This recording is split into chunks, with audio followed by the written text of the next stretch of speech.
request Mr. Tom to share his thoughts and what will happen after that? We are straight going for Skype or we'll wait for that?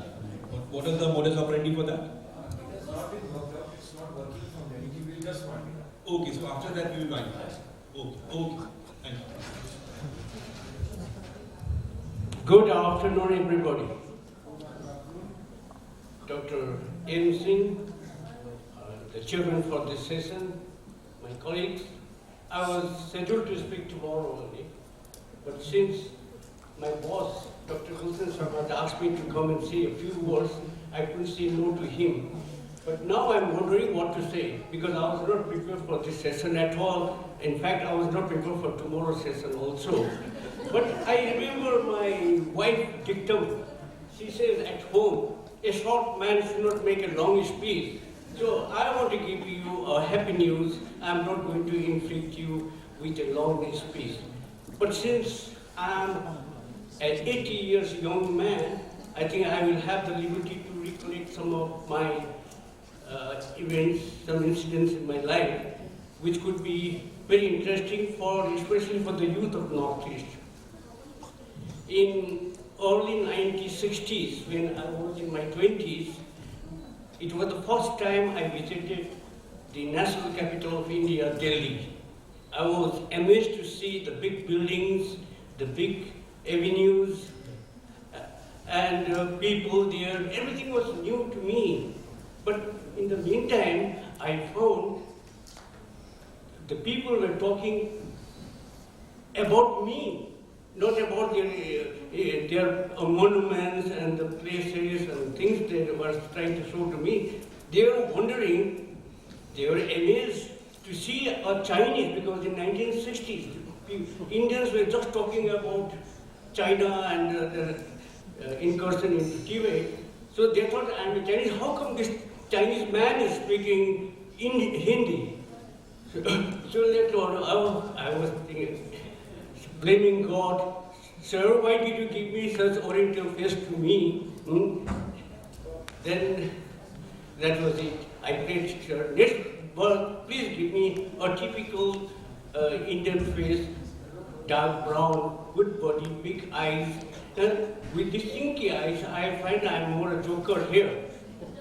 So, but when I went to Southeast Asia after 20 years and posting, I found it was a blessing in disguise, because I could easily mix up with the Chinese and Malays, and my Indian compatriots were also proud to have me over there. You see, it was very easy for me to mix up with the Malays and Chinese, and I could do well in my profession.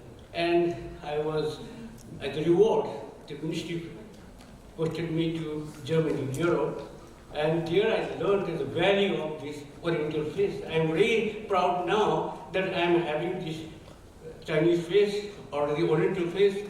So now everywhere I find there is a demand for this oriental face. When I go to Chinese restaurant, you'll see, if you go to Chinese restaurant in USA or Europe, chances are that young people, those who are waiting on you, could be from Northeast. If you travel by any international airlines, Cathay Pacific, Qatar, or even for Air India, Jet Airways, you'll find some young boys or young girls from the Northeast, and their best qualification is their face. So we should not be, we are talking about the problem in Delhi with the Northeast people. No, we shouldn't have any inferiority complex. So now I find this face, the Northeast boys and girls are everywhere. In aviation sector, in health sector. I went to a place, Dr. Singh, and I think many people may not be knowing about it. Also, Rajmundry in Andhra Pradesh. And there I was surprised to see there are girls from Manipur, those who are doing nursing training there, and about 20-25 girls from Northeast. And I asked them, why so many girls from the Northeast? The director of the Nursing Institute said there is a demand for these Northeast girls in the hospitals in Delhi and Bombay. See, there used to be demand for Kerala nurses previously, but now the demand is more for the girls from the Northeast. So we are very suitable for hospitality sector. We are very suitable for communication media. Even in media, I can see our people in the electronic media just coming and talking in NDTV 24 or any other. This one Karma just now recently we have meeting there from Sikkim. He's also in international media now.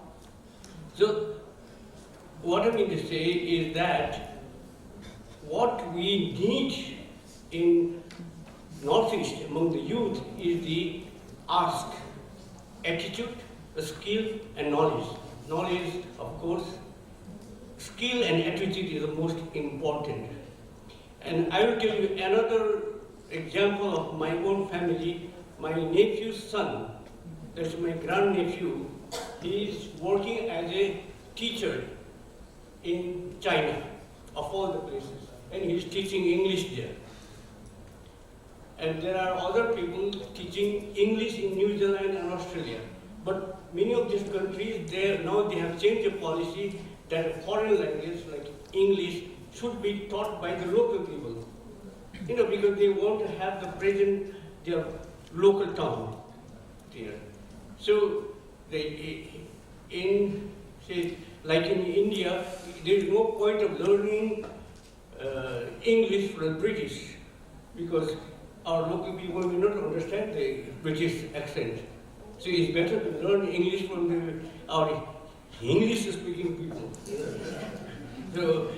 So same thing. But what I'm going to tell you is that my nephew's son, the grandnephew in China, in China also they have made the policy. Only the Chinese will be teaching English in China.